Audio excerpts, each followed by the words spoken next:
వెన్న మురుకులు ఈ కొలతలతో మీరు చేయండి. చాలా గుల్లగా, చాలా క్రంచీగా, చాలా టేస్టీగా ఉంటాయి. ఈ టైంలో చాలా మంచి స్నాక్ అని చెప్పొచ్చు. చూసారా ఎంత గుల్లగా ఉన్నాయో. ముందుగా ఒక వెడల్పుగా ఉన్న పళ్ళెంలో పిండి జల్లెడ పెట్టుకుని ఇందులో 1 కప్పు శనగపిండి వేసుకొని జల్లించుకోవాలి. ఇలా జల్లించుకోవడం వల్ల మనకి ఉండలు ఏమైనా డస్ట్ ఏమైనా ఉన్నా తీసుకోవచ్చు. తర్వాత 1 కప్పు శనగపిండికి 4 కప్పులు బియ్య పిండి వేసుకోవాలి. ఫస్ట్ నేను ఇక్కడ 2 కప్పులు వేసాను. ఇది జల్లించుకుంటున్నాను. తర్వాత మరొక 2 కప్పులు వేసాను. ఇది నేను పొడి బియ్య పిండే. ఇది ప్యాకెట్ కొన్న పిండి, మార్కెట్లో కొనుక్కున్న పిండి. ఇందులో 4 టేబుల్ స్పూన్లు నల్ల నువ్వులు వేసుకోవాలి. నల్ల నువ్వులు లేవంటే తెల్ల నువ్వులైనా వేసుకోవచ్చు. ఇందులో 1 టేబుల్ స్పూన్ జీలకర్ర, 1 టేబుల్ స్పూన్ కారపొడి, ఉప్పు రుచికి తగినంత. కారపొడి కూడా మీరు కారానికి తగినట్లు వేసుకోండి. తర్వాత ఇందులో బటరు 50-60 గ్రాముల బటరు వేసుకొని మొత్తం పిండితో పాటు ఈ బటర్ని చక్కగా కలుపుకోవాలి. ఇలా మొత్తం బాగా పిండిని ఫస్ట్ కలుపుకున్న తర్వాత ఇలా ముద్ద చేతిలో పిండి తీసుకుంటే ముద్ద కట్టాలి. ఇలా ముద్దలా అవ్వాలి. ఇప్పుడు మీరు కారం ఉప్పు సరిపోలేదంటే టేస్ట్ చూసి పిండిలో ఇప్పుడు వేసుకోవచ్చు. తర్వాత కొద్దిగా నీళ్ళు పోసుకొని పిండిని కలుపుకోవాలి. పిండిని బాగా కలపాలి. ఇలా కలపడం వల్ల మనకి గుల్లగా వస్తాయి మురుకులు అనేవి. చాలా టేస్టీగా ఉంటాయి ఈ బటర్ మురుకులు. తప్పకుండా ట్రై చేయండి. అది ఇంట్లో ఉన్న వెన్న ఇంట్లో మీకు అవైలబుల్గా ఉంటే ఇంట్లో చేసుకున్న వెన్నతో చేస్తే ఇంకా బాగుంటాయి. ఇలా జంతికల గొట్టంలో ఇలా స్టార్ ప్లేట్ని వేసుకొని జంతికలు గొట్టానికి నూనె రాసుకోవాలి. ఇలా నూనె రాసుకుంటే గొట్టానికి అంటుకోకుండా ఉంటుంది. మనకి మురుకు అనేది ఈజీగా జారుతుంది. మురుకుల గొట్టంలో పిండిని వేసుకునేటప్పుడు ఖాళీలు లేకుండా గట్టిగా ఇలా ప్రెస్ చేస్తూ పిండిని పెట్టుకుంటే మనకి ఒత్తుకునేటప్పుడు బాగా వస్తాయి. ఇప్పుడు మీరు ఈ మురుకుల్ని తడి బట్ట పైన ఒత్తుకోవచ్చు. లేదంటే ఇలా కన్నాల గరిటె ఉంటుంది కదా, ఈ షేప్లో రౌండ్గా ఉన్నది ఏదైనా గరిటె తీసుకొని దానిపైన ఇలా ఒత్తుకోవచ్చు. ఇలా కాడుతో ఉన్న ఇలా గరిటె పైన ఒత్తుకుంటే మనకి నూనెలో వేసుకునేటప్పుడు ఈజీగా వేసుకోవచ్చు. కొంచెం ఈజీగా నూనెలో వేసుకోవడానికి బాగుంటుంది ఇలా గరిటె పైన ఒత్తుకోవడం వల్ల. లేదంటే తడి బట్ట పైన వేసుకున్నా మనకి చేత్తో మురుకు ఇలా తీసుకొని నూనెలో వేసుకోవచ్చు. నూనె అనేది చెక్ చేసుకోవాలి. మరి వేడిగా ఉండకూడదు నూనె. కొంచెం పిండి మొదట వేసుకొని కొంచెం మీడియంగా ఉందన్నప్పుడు మనం ఇలా ఒత్తుకున్న మురుకుల్ని వేసుకుని 1 నిమిషం పాటు కదపకూడదు. అలా కదిపితే విరిగిపోతాయి. 1 నిమిషం తర్వాత 2 వైపులా బాగా అప్పుడప్పుడు తిప్పుతూ వేయించుకోవాలి. ఈ నూనెలో వేసినప్పుడు ఎక్కువ మనకి నొరగ వస్తుంది కదా, ఆ నొరగ తగ్గిందంటే మనకి జంతిక అనేది వేగిపోయినట్టు. ఇప్పుడు మీకు అలా జంతిక షేపులో అన్నీ ఒత్తుకోవడం కష్టం అనిపిస్తే ఇలా ఒకేసారిగా ఇలా కూడా వేసుకోవచ్చు. ఇలా అయితే తొందరగా అయిపోతాయి వేగిపోవడం. ఇలా వేసుకొని తర్వాత వేగిన తర్వాత చల్లగైన తర్వాత మనం డబ్బాలో వేసుకున్నప్పుడు ఇలా తుంచి కొద్ది చిన్న 1-2-3 ఇంచుల ముక్కలు తుంచి డబ్బాలో పెట్టుకోవడానికి ఇలా కూడా వేయించి వేసుకోవచ్చు. చూడండి, ఇలా వేయించుకున్న తర్వాత వీటిని ఈ కలర్లో వచ్చినప్పుడు తీసుకుంటే సరిపోతుంది. చాలా బాగుంటాయి. క్రిస్పీగా తిన్న కొద్దీ తినాలనిపిస్తుంది, అంత బాగుంటాయి. తప్పకుండా ట్రై చేయండి. చాలా ఈజీ. 1 అరగంట పాటు ఇలా స్పెండ్ చేస్తే 10 నుంచి 15 రోజుల వరకు చాలా ఫ్రెష్గా డబ్బాలో పెట్టుకొని టీ టైంలో ఎంజాయ్ చేయొచ్చు. చూసారా, ఇలా పట్టుకుంటేనే ముక్కలు విరుగుతున్నాయి. రిబ్బన్ పకోడా రెసిపీ చూపించబోతున్నాను. చాలా కాకరలాడుతూ చాలా టేస్టీగా ఉంటాయి.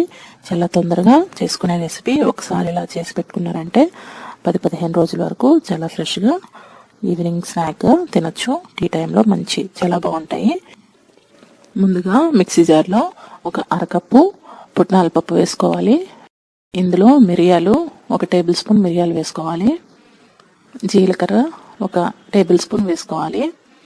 వెల్లుల్లి రెబ్బలు 5-6 ఇలా పొట్టు తీసి వెల్లుల్లి రెబ్బలు వేసుకొని ఈ మొత్తాన్ని బాగా మెత్తని పౌడర్లా గ్రైండ్ చేసుకోవాలి. చూసారా, ఇప్పుడు మిరియాలు, ఈ పప్పుల పొడి, వెల్లుల్లి అనేది ఇలా మెత్తగా గ్రైండ్ చేసుకోవాలి, మెత్త పొడిలాగా చేసుకోవాలి. ఇప్పుడు ఒక మిక్సింగ్ బౌల్ తీసుకొని అందులో మనం మిక్సీ వేసుకున్న ఈ పొడిని వేసుకొని ఇందులో ఒక 2 కప్పులు బియ్యం పిండి వేసుకోవాలి. పొడి బియ్యం పిండి ఒక 2 కప్పులు వేసుకోవాలి. వేసుకొని ఇందులో శనగపిండి ఒక 1/2 కప్పు వేసుకోవాలి. ఈ కొలతలతో చేసి చూడండి, చాలా టేస్టీగా వస్తాయి పకోడా, రిబ్బన్ పకోడా అనేది. ఇప్పుడు ఇందులో ఉప్పు, మీ టేస్ట్కి తగినంత ఉప్పు, ఇంగువ ఒక 1/2 టీ స్పూన్ ఇంగువ వేసుకొని మొత్తాన్ని కలుపుకోవాలి. ఇలా కలుపుకొని ఇప్పుడు ఇందులో మీకు కావాలంటే కారపొడి కూడా వేసుకోవచ్చు. నేను ఇక్కడ మిరియాలు వేసాను కాబట్టి వేయడం లేదు. ఇందులో నల్ల నువ్వులు ఒక 2 టేబుల్ స్పూన్ వేసుకోవాలి. మీరు తెల్ల నువ్వులైనా వేసుకోవచ్చు. నేను ఇక్కడ నల్ల నువ్వులు వేసాను. ఒక 2 టేబుల్ స్పూన్లు వెన్న ఇలా కొద్దిగా వేడి చేసుకుని వేసుకోవాలి. వెన్న బదులు నూనె అయినా నెయ్యి అయినా వేసుకోవచ్చు. ఇలా వెన్న వేసి చేయడం వల్ల మనకి చాలా కమ్మగా వస్తాయి. ఈ రిబ్బన్ పకోడా అనేది చాలా క్రిస్పీగా వస్తాయి. ఇలా ముద్ద చేతిలో బైండ్ అవ్వాలి. అయితే మనకి చక్కగా ఆయిల్ అనేది సరిపోయినట్టు అర్థము. ఇప్పుడు ఇందులో కొద్దిగా నీళ్ళు ఇలా వేసుకుంటూ కలుపుకోవాలి పిండిని. ఒకేసారి ఎక్కువ నీళ్ళు పోయకుండా కొద్దిగా నీళ్ళు పోసుకుంటూ ఇలా గట్టిగా కలుపుకోవాలి పిండిని. గట్టిగా ఇలా ముద్దలా కలుపుకోవాలి. ఇప్పుడు దీన్ని పక్కన పెట్టుకుందాం. ఇప్పుడు ఈ జంతికల గొట్టంతో ఇలాంటిది ఒక ప్లేట్ వస్తుంది రిబ్బన్ పకోడాకి. ఈ ప్లేట్ని జంతికల గొట్టంలో పెట్టి ఇందులో నూనె వేసుకుని మొత్తానికి అప్లై చేసుకోవాలి. నూనె అనేది రాసుకోవాలి జంతికల గొట్టం. అప్పుడు మనకి పిండి అనేది జంతికల గొట్టానికి అంటుకోకుండా చాలా ఈజీగా మనకి జారుతుంది పిండి. మనం కలిపిన ముద్దను తీసుకొని సిలిండర్ షేప్లో ఇలా చేసుకుని జంతికల గొట్టంలో ఇలా ఫిల్ చేసుకోవాలి. పిండిని చేసుకున్నాక దీన్ని కప్పు టైట్గా ఇలా పెట్టి మనం ఆయిల్ అనేది నూనె వేడెక్కిందో లేదో చూసుకోవడానికి ఒక చిన్న పిండి ముద్దను వేసుకుంటే నూనె అనేది వేడిగా మీడియం హీట్లో ఉండాలి. మరి వేడిగా కాకుండా ఆయిల్ అనేది మీడియం హీట్లో ఉండాలి. ఇప్పుడు ఇందులో ఇలా రిబ్బన్ పకోడా అనేది ఇలా ఒత్తుకోవాలి. ఒక దానిపైన ఒకటి ఇలా వేసుకున్నా మనకి తర్వాత ఈ ఫ్రై అయిన తర్వాత సపరేట్ అయిపోతాయి దేనికది. ఇలా వేసుకున్న తర్వాత ఒక 2 నిమిషాల పాటు గరిటె పెట్టి కదపకుండా ఉండాలి. ఈవెన్గా 2 వైపులా ఇలా ఫ్రై చేసుకోవాలి. కలర్ అనేది మనకి మరి రెడ్గా రాదు, ఎందుకంటే మనం ఇందులో కారపొడి వేయలేదు కాబట్టి రెడ్ కలర్లో రాదు. ఈ కలర్లో వచ్చినప్పుడు తీసుకుంటే సరిపోతుంది. ఇవి చల్లగా అయిన తర్వాత చాలా క్రిస్పీగా వస్తాయి. ఇదే కలర్లో ఉన్నప్పుడు తీసుకుంటే సరిపోతుంది. ఇదే విధంగా మిగతా వాటిని కూడా ఇలానే ఉత్తుకోవాలి. ఆయిల్ని బట్టి ఒకదానికి మరీ ఎక్కువ ఉత్తుకోకుండా కొద్దిగా ఇలా మనకి కలుపుకోవడానికి వీలుగా ఫ్రీగా ఉన్నట్టు వేసుకోవాలి, ఎక్కువ వేయకుండా. ఇవి చల్లగా అయిన తర్వాత ఒక 8 కంటైనర్లో వేసుకుంటే మనకి 10-15 రోజుల వరకు చాలా ఫ్రెష్గా ఉంటాయి. ఈవినింగ్ స్నాక్ పిల్లలైనా చాలా ఇష్టంగా తింటారు. టీ టైంలో చాలా బాగుంటాయి. చూసారా ఎంత క్రిస్పీగా, ఎంత ఈజీగా ఇవి ఇరుగుతున్నాయో. చాలా చాలా బాగుంటాయి. తప్పకుండా ట్రై చేయండి. అప్పటికప్పుడు మీరు టీ టైంలో వెంటనే ఏదైనా చేసుకొని తినాలనిపించినప్పుడు ఇది చేసుకోవచ్చు. 10 మినిట్స్లో అయిపోతుంది. చాలా టేస్టీగా ఉంటుంది. ఈ కొలతలతో చేయండి, చాలా రుచిగా కూడా వస్తుంది కారపూస. ఇప్పుడు నేను ఇందులో జల్లించుకొని 3 కప్పులు శనగపిండి వేసుకున్నాను. తర్వాత జల్లించుకున్న 2 కప్పులు బియ్య పిండి వేసుకున్నాను. ఈ 2 పిండిలు చక్కగా ఫస్ట్ జల్లించుకొని 3 కప్పులు శనగపిండి, 2 కప్పులు బియ్య పిండి వేసుకుని ఇందులో 1 టీ స్పూన్ ఉప్పు, 1 టీ స్పూన్ కారం, ఒక 1/2 టీ స్పూన్ పసుపు, 1 టీ స్పూన్ వాముని చేతులు ఇలా వేసుకొని నలుపుకొని వేసుకుంటే మంచి ఫ్లేవర్ అనేది వస్తుంది కారపూసకి. ఇలా వేసుకొని మొత్తం పిండి మొత్తానికి ఇలా బాగా కలుపుకుందాం. ఇలా బాగా కలుపుకోవాలి. కలుపుకున్న తర్వాత మీకు ఇక్కడ ఉప్పు కారం అనేది టేస్ట్ చూసి మీరు ఇక్కడ సరిపోకపోతే వేసుకోవచ్చు. తర్వాత ఇందులో వేడి నూనె 3 టేబుల్ స్పూన్లు వేసుకొని మొత్తం ఒకసారి పిండి మొత్తాన్ని బాగా కలుపుకోవాలి. కలుపుకున్న తర్వాత కొద్దిగా నీళ్ళు వేసుకొని మెత్తటి ముద్ద కలుపుకోవాలి. ఒకేసారి ఎక్కువ నీళ్ళు పోయకుండా చూసుకొని వేసుకోండి. కొద్ది కొద్దిగా వేసుకొని కలుపుకుంటే మనకి పిండి అనేది మెత్తగా కాకుండా అవుతుంది. చూడండి, మరి గట్టిగా కలుపుకోకూడదు, కొంచెం మెత్తగానే ఉంటే మనకి జంతికల గొట్టంలో ప్రెస్ చేసుకోవడానికి బాగుంటుంది. నెక్స్ట్ మనకి కారపూస వచ్చినప్పుడు అది తినడానికి నోట్లో వేసుకుంటే కరిగిపోయినట్టు ఉంటుంది. కన్సిస్టెన్సీ ఇలా ఉండేలా చూసుకోండి. ఇప్పుడు జంతికల గొట్టంలోనికి ఇలా సన్నగా ఉంటుంది కదా హోల్స్, ఇలా సన్నగా ఉన్న హోల్స్ ప్లేట్ తీసుకొని ఇది జంతికల గొట్టంలో వేసుకొని చుట్టూ ఒకసారి నూనె అప్లై చేసుకోండి. ఇలా నూనె అప్లై చేసుకోవడం వల్ల మనకి జంతికల గొట్టం ఎక్కువ పిండి స్టిక్కీగా అవ్వకుండా ఉంటుంది.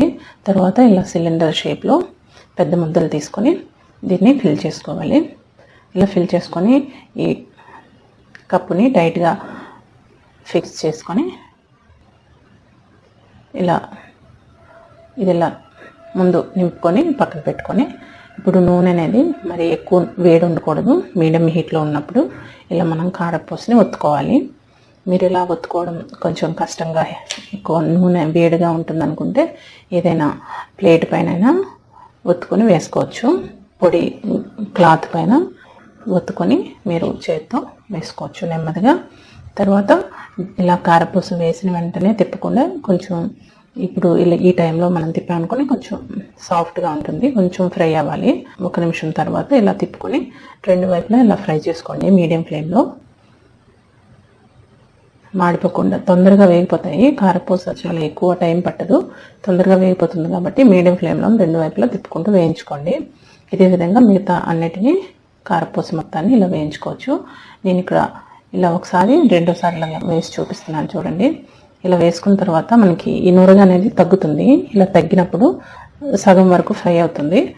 ఈ టైంలో మీరు కరివేపాకు వేసుకుంటే మీకు పైన నూనె అనేది బయటికి తుల్లకుండా ఉంటుంది. ఇలా వేసుకుంటే మనకి కరివేపాకు ఈజీగా ఫ్రై అయిపోతుంది. కరివేపాకు కూడా చక్కగా ఫ్రై అయిపోయింది చూడండి. ఇది కూడా తీసుకొని మనం కారపూసలో వేసుకుంటే మంచి ఫ్లేవర్ అనేది వస్తుంది. ఇప్పుడు మీకు ఒకటి ఈ కారపూసది ఇలా తుంచి చూపిస్తున్నాను చూడండి, ఎంత క్రిస్పీగా వచ్చిందో. చాలా టేస్టీగా ఉంటుంది. ఈ కొలతలతో చేయండి, చాలా ఎమ్మీగా ఉంటుంది. అప్పటికప్పుడు చేసుకునే స్నాక్. జంతికలు చాలా గుల్లగా టేస్టీగా క్రిస్పీగా రావాలంటే ఏం చేయాలి, కొలతలు టిప్స్తో సహా చూపిస్తున్నాను. వీడియో ఫాలో అవుతూ మీరు చేశారంటే చాలా ఈజీగా చేస్తారు. జంతికలు చాలా చాలా బాగుంటాయి. చాలా తక్కువ టైంలో చేసుకోవచ్చు. ముందుగా ఒక పెద్ద కలుపుకోవడానికి వీలుగా ఉండే బౌల్లో 4 కప్పులు బియ్యం పిండి వేసుకోవాలి. ఈ బియ్యం పిండి ప్యాకెట్దైనా పర్వాలేదు, ఇంట్లో మీరు మరపట్టించుకున్నదైనా పర్వాలేదు. తర్వాత ఇందులో శనగపిండి జల్లించుకొని తీసుకోండి. 2 కప్పులు శనగపిండి వేసుకోండి. వాము 1 టేబుల్ స్పూన్ వాము, కారపొడి ఒక 2 టీ స్పూన్లు వేసుకోండి. ఉప్పు మీకు రుచికి తగినంత ఉప్పు, ఒక 2-3 టేబుల్ స్పూన్లు నువ్వులు వేసుకోండి. నువ్వులు వాము వేసుకోవడం వల్ల మనకి మంచి టేస్ట్ అనేది వస్తుంది జంతికలకి. ఇప్పుడు ఒకసారి మొత్తం కారం ఉప్పు అంతా కలిసేట్టు మొత్తం కలుపుకొని ఇందులో వేడి నూనె ఒక 3 టేబుల్ స్పూన్స్ వేసుకోండి. ఇలా వేడి నూనె అయినా లేదా మీరు బటర్ అయినా వేసుకోవచ్చు, లేదంటే నూనె అయినా వేసుకోండి. వేసుకున్నాక ఇది వేడిగా ఉంటుంది కదా, ఒక ఫోర్క్తో అయినా స్పూన్తో అయినా ఫస్ట్ కలుపుకొని చల్లగా అయిన తర్వాత ఇలా చేతితో బాగా పిండి మొత్తాన్ని బాగా కలిసినట్టు కలుపుకోండి. మనకు పిండి అనేది చేతిలో ఇలా పట్టుకుంటే ఇలా ముద్దలా అవ్వాలి. అప్పుడు మనకి పిండిలో మాయిశ్చర్ అనేది కరెక్ట్గా సరిపోయినట్టు మనకి జంతికలు అనేవి గుల్లగా వస్తాయి. మనకి చాలా గట్టిగా కాకుండా గుల్లగా వస్తాయి. ఇది గుర్తుంచుకోండి. తర్వాత కొద్ది కొద్దిగా నీళ్ళు వేసుకోవాలి. నార్మల్ వాటరే, వేడి నీళ్ళు అవసరం లేదు. ఇలా వేసుకొని కొద్ది కొద్దిగా ఎక్కువ ఒకేసారి నీళ్ళు ఎక్కువ పోయకుండా చూసుకొని కలుపుకోండి. మీకు కన్సిస్టెన్సీ అనేది చూపిస్తాను. మరి పిండి అనేది జంతికల పిండి గట్టిగా కలుపుకోకూడదు, అలా అని లూజ్గా కలుపుకోకూడదు. గట్టిగా కలుపుకుంటే మనకి అది జంతికలు ప్రెస్ చేసినప్పుడు చాలా కష్టంగా ఉంటుంది. నెక్స్ట్ జంతికలు తిన్నప్పుడు కూడా చాలా గట్టిగా అయిపోతాయి. చూడండి, కన్సిస్టెన్సీ ఇలా ఉండాలి, సాఫ్ట్గా కలుపుకోవాలి. తర్వాత మూత పెట్టి ఒక 10 నిమిషాల పాటు పక్కన పెట్టుకొని ఇప్పుడు మనం జంతికల మౌల్డ్లో ఆయిల్ అప్లై చేసుకొని ఈ జంతికల ప్లేట్ని వేసుకోవాలి. ఇలాంటిది రౌండ్గా ఉండే సర్కిల్గా ఉండే ఏదైనా గరిటె అయినా ఒకటి తీసుకోండి. ఆ గరిటె కూడా తీసుకొని ఇప్పుడు జంతికల గొట్టంలోని పిండిని ఫిల్ చేసుకొని మనం జంతికలు వేసుకోవడమే ఒక్కొక్కటిగా. ఇలా జంతికల గొట్టంలో పిండి వేసుకొని రెడీ చేసుకున్న తర్వాత మనం ఇలా సర్కిల్గా ఉన్న ఏదైనా గరిటె తీసుకొని దానిపైన నూనె ఇలా అప్లై చేసుకుంటే మనకి స్టిక్కీ కాకుండా ఉంటుంది జంతిక. ఇలా జంతికని గరిటె పైన ఇలా చుట్టూ వేసుకుంటే మనకు అన్నీ ఒకే సైజులో వస్తాయి. నెక్స్ట్ ఆయిల్లో వేసుకున్నప్పుడు కూడా చాలా ఈజీగా వేసుకోవచ్చు. లేదంటే ఇలా ఒక తడి బట్ట పైన మీరు ఎక్కువ మొత్తంలో చేసినట్టయితే ఒక తడి బట్ట పైన ఇలా జంతికలన్నింటినీ వేసుకొని ఒక్కొక్కటిగా ఇలా తీసి ఆయిల్లో వేసుకోవడమే. ఫ్రై చేసుకోవడానికి నూనె అనేది మరీ వేడిగా ఉండకూడదు, మీడియం హీట్లో ఉండాలి. ఒకసారి మీరు చిన్న ముద్దలా వేసి ఒక పిండి ముద్ద చిన్నది వేసి చెక్ చేసుకోండి. తర్వాత ఒక్కొక్కటిగా ఇలా జంతికలు వేసుకొని ఫ్రై చేసుకోవడమే. మీడియం ఫ్లేమ్లో 2 వైపులా తిప్పుతూ ఫ్రై చేసుకోవాలి. మరి ఎక్కువ వేయించకూడదు. ఈ జంతిక పైన బబుల్స్ అనేవి తగ్గుతాయి కదా, ఆ టైంలో మనకి బాగా కుక్ అయినట్టు జంతిక ఈ టైంలో తీసుకోవాలి. మరి ఎక్కువ ఫ్రై చేసినా అవి తినడానికి అంత టేస్టీగా ఉండవు. ఈ టిప్స్ ఫాలో అవుతూ మీరు చేయండి. ఇంట్లో అన్నీ ఒకే కలర్లో వచ్చి చాలా బాగా టేస్టీగా ఉంటాయి. చాలా తక్కువ టైంలో చేసుకోవచ్చు. ఇక్కడ జంతిక ఒకటి మీకు చూపిస్తున్నాను చూడండి. ఇలా అంటే అలా ముక్కలు పెరుగుతున్నాయి. లోపల కూడా చాలా గుల్లగా వచ్చి చాలా టేస్టీగా ఉంటాయి. చూడండి గుల్లగా వచ్చాయి కదా. మీరు కూడా తప్పకుండా ట్రై చేయండి. చాలా ఈజీగా చేస్తారు. చాలా టేస్టీ అయిన జంతికలు చాలా బాగుంటాయి. మీకు వీడియో కనుక నచ్చినట్లయితే మర్చిపోకుండా లైక్ చేసి సబ్స్క్రైబ్ చేయండి. Thank you so much for watching. Bye.